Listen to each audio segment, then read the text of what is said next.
Malaparaisong langit ang pangako, pero bangungot ang sinasapit umano ng ilang menor de edad sa kamay ng isang armado umanong kulto sa Surigao del Norte. Sa Senado, isiniwalat ang dinanas ng ilan na pinagsamantalahan at puwersahan pa umanong ipinakakasal. Habang ang ibang residente kinukuhanan umano ng bahagi ng pensyon at iba pang ayuda. Nakatutok live si Mav Gonzalez. Mav.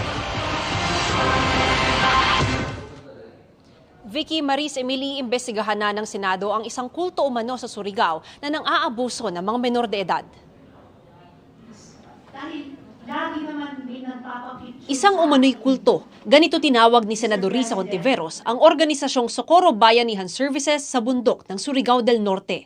Sa kanyang privilege speech, isiniwalat ni Hontiveros na ang grupo umano'y nang aabuso ng mga menor de edad at sapilitan silang ikinakasal. Ang pinuno nito, isang J. Renz Kilario alias Senyor Aguila na nagpapakilala raw bilang bagong Jesus. Ang pinag-uusapan nating mga bata ay higit sa 1,000 kabataan na nasa kamay ng isang mapanlinlang, malupit at mapang-abusong kulto. This is a harrowing story of rape, sexual violence, child abuse, forced marriage, perpetrated on minors by a cult in the municipality of Socorro, Surigao del Norte. Lumabas daw si Senyor Aguila nang tumama ang isang lindol sa Surigao del Norte noong 2019. Sinabihan niya ang mga tao na sumama sa kanya sa bundok na ang tawag ay kapihan dahil iyon daw ang langit.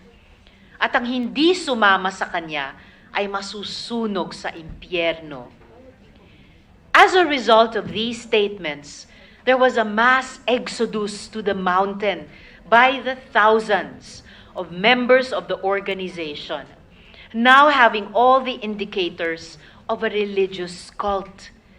At hindi lang po ito mga ordinaryong tao na di nakapag-aral. The LGU recorded mass resignations of DepEd teachers and government employees. Mahigit 800 estudyante ang sumapi sa kulto kasama ang mga magulang nila. Doon na raw sa komunidad sa bundok inabuso ang ilang minor de edad gaya ni na alias Jane at alias Chloe. Uguya paming sa kaskapihan nga didto ko giminjo sa akong kabatanon, giminjo ko ni Jerens Kilario nga among gituohan na siya among Ginoo. Ug ako pud usa ka minor nga gihanjo ni Jerens Kilario nga makig 6 nga murag feel na ako nga murag girip ko kay sa ijang ka illegal age na unja ako minor pa na ija kong gihanjo sa akong kabata na untana ag akong usapod ka pamilyado nga untana sawa paming sa akong pagkabata 13 years old giparisan kog 21 years old nga wala sa akong kabubuton pagkaminjo na ako ning hanjo ko sa akong ginikanan nga ipabuwag ko kay dili ko ganahan pa maminjo kay gusto kog mo-eskwela pero iingog akong nanay nga kani ang kinahanglan gadjud ta mo sunod kay mamay sugo sa atong Ginoo uwi na liko ni panahon nga gilakan mis kwarto kay gusto gadjud nila nga kuhaon na maka-6 na naglaki unja dito nga time hila ko unja kaingan kog ma-rape ko adto pero madjugani kay aglaki. Armado rin daw ang kulto, kwento ng isang menor de edad na nakatakas. Na gusto mas paksol ingagi niya. Nagakita ko na sundang mga aromas dito ko bayan nakakita ko dito sa eleksyon.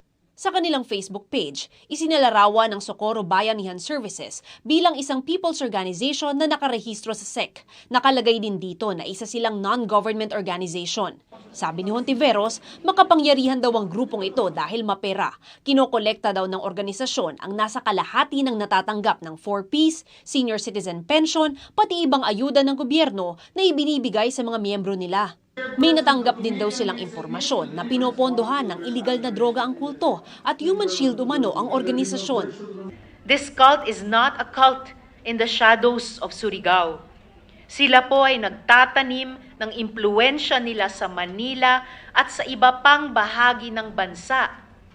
Ang kanilang binuong performing group, ang Omega de Salonera, ay nanalo pa sa isang international festival sa Korea.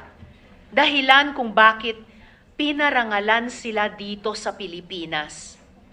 Si Senyor Aguila mismo, ang rapist ng mga bata, ang facilitator ng child marriage, ay nakatapak pa sa ating Senado at nagpa-picture pa sa atin na mga senador. Emil, sabi ni Ontiveros, nitong Hulyo daw ay 8 bata yung nakatakas at nasa pangangalaga ngayon ng lokal na pamahalaan at DSWD. Pero ang problema daw ay pilit na ibinabalik sa bundok itong mga menor de edad na ito gamit umano ang impluwensya at pera ng grupo. Emil? Maraming salamat, Mav Gonzales. Mga kapuso, samahan nyo kaming tumutok 24 oras. Bisitahin at mag-subscribe sa GMA Integrated News sa YouTube.